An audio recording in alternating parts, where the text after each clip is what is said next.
الصلاۃ والسلام علیک یا رسول اللہ، الصلاۃ والسلام علیک یا حبیب اللہ، الصلاۃ والسلام علیک یا نور اللہ، الصلاۃ والسلام علیک یا نبی اللہ وعلی آلک واصحابک یا شفیعنا یوم الحساب۔ حضرات، شرح بردہ شریف کی حدیث پاک ہے کہ ایک بار مکہ شریف میں ابو جہل جو تھا آپ کا یعنی آپ صلی اللہ علیہ وسلم کا چچا تھا،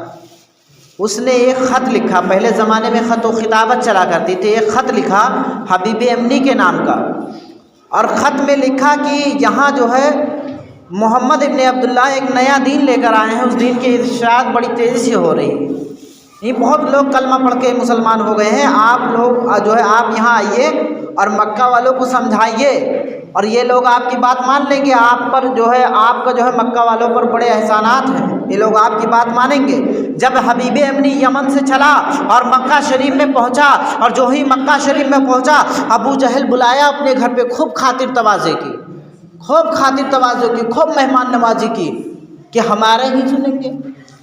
ہمارا ہی سنیں گے، ان کا نہیں سنیں گے۔ خوب مہمان نوازی کیا، اور مہمان نوازی کرنے کے بعد میں حبیب امنی نے کہا کہ اے ابو جہل، اب تیری تو سن لی، ذرا محمد الرسول اللہ صلی اللہ علیہ وسلم کی بھی سن لو اور دیکھ لو وہ کیسے ہیں اور کہتے کیا ہیں، ان کی بھی تو سن لو۔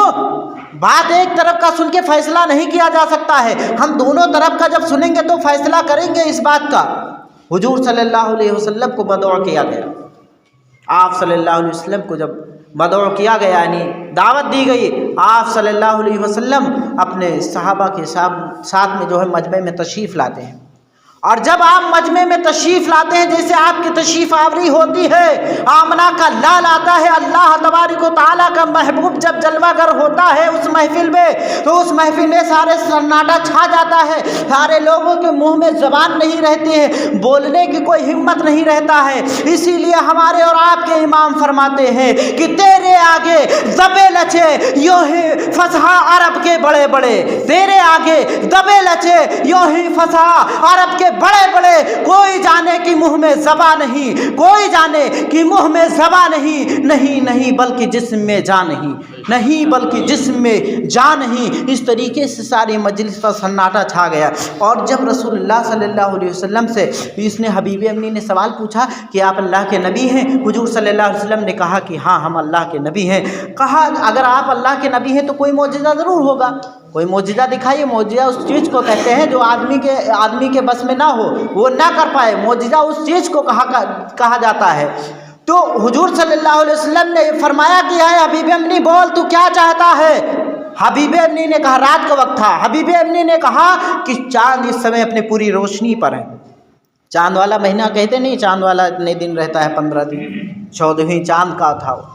یہ پورے شباب پہ تھا۔ حبیب امنی نے کہا آپ اسے 2 ٹکڑے کر دیجئے تو ہم آپ کو مان لیں گے اللہ کے نبی۔ اور دوسری میری خواہش یہ ہے، 2 معجزہ چاہتا ہوں، پہلے آپ اس کو پورا کیجئے، اس کے بعد میں دوسری خواہش بتاؤں۔ حضور صلی اللہ علیہ وسلم نے اپنے جو ہے انگلی کا اشارہ کیا، چاند 2 ٹکڑا ہو گیا حبیب امنی کی بارگاہ میں۔ اب دیکھیے، ہم اور آپ دیکھیے، حبیب امنی سے خود سوال کر سکتے ہیں،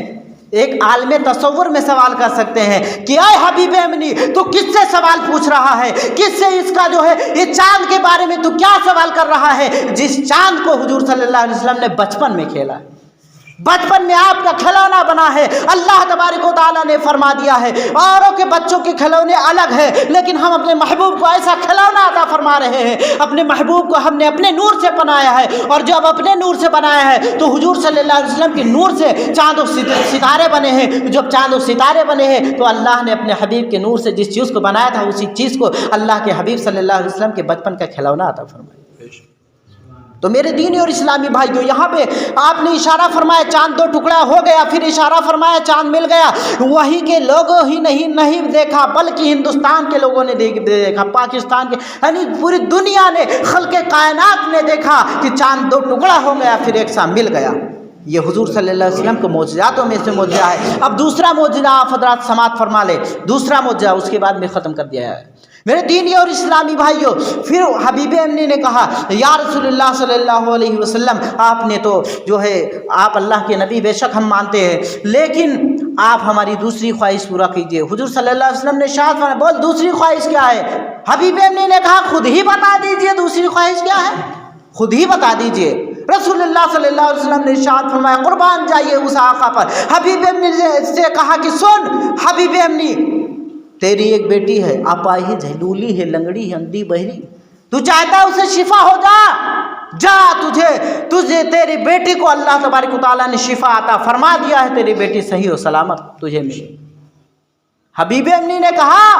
کہ اے ابو جہل سن لے، اے مکہ کے دیوار و دیار سن لو اور گواہ ہو جاؤ کہ میں آج صدق دل سے پڑھ رہا ہوں لا الہ الا اللہ محمد الرسول اللہ صلی اللہ تعالی علیہ وسلم، صدق دل سے کلمہ پڑھ کے مسلمان ہو۔ اب بتائیے کیا کرنے کے لیے آئے؟ آپ جب حبیب امنی پہنچ جاتا ہے، یمن میں جاتا ہے، یعنی یہاں مکہ شریف سے یمن جب جاتا ہے اور دروازے پہ دستک دیکھتا ہے، دستک کا مطلب جسے ہم اور آپ جاتے ہیں نا، آواز دیتے ہیں، آواز دیتا ہے، کنڈی ہلاتا ہے دروازے کی، اور جب کنڈی ہلاتا ہے تو وہی لڑکی آتی ہے دروازہ کھولتی ہے، وہی لڑکی آتی ہے دروازہ کھولتی ہے اور باپ کو دیکھ کر کلمہ پڑھنے لگتی ہے۔ اس کے باپ نے کہا بیٹی یہ کلمہ تجھے کہاں سے ملا؟ وہی حضور صلی اللہ علیہ وسلم نے تو کہا تھا ہم نے اسے شفا بخش دیا ہے، یہ تو صحیح اور سلامت ہو گئی ہو، اپاہج تھی ٹھیک ہو گئی، اللہ نے شفا عطا فرما دیا، ہم مسلمان ہو گئے ہیں بیٹی، لیکن تمہیں یہ کلمہ کہاں سے ملا؟ ہم تو ابھی بھی حضور صلی اللہ علیہ وسلم سے مکہ شریف میں جو ہے کلمہ پڑھ کے آ رہے ہیں، آپ کو یہ کلمہ کہاں سے ملا؟ اس کے بیٹی نے کہا ابو جان میں ایک رات سو رہی تھی، اس رات میں ایک سیاہ زلفوں والا، کالی زلفوں والا، چاند سے چہرے والا میری خواب میں تشریف لایا اور فرمایا کہ اے بیٹی تیرے باپ کو میں مکے میں کلمہ پڑھا رہا ہوں اور تو یہاں پڑھ کر مسلمان ہو، تو یہاں پڑھ کر مسلمان ہو جا۔ حضور صلی اللہ علیہ وسلم کی وہ ذات کریمہ ہے کہ آپ خواب میں بھی شفا بھی بخش رہے ہیں، کلمہ بھی پڑھا رہے ہیں۔ یہ نبی کی صلی اللہ علیہ وآلہ وسلم کا یہ معجزہ ہے، لہٰذا ہم اور آپ کو چاہیے اپنے آقا صلی اللہ علیہ وسلم سے محبت کریں۔ کھڑے ہو کر صلاۃ والسلام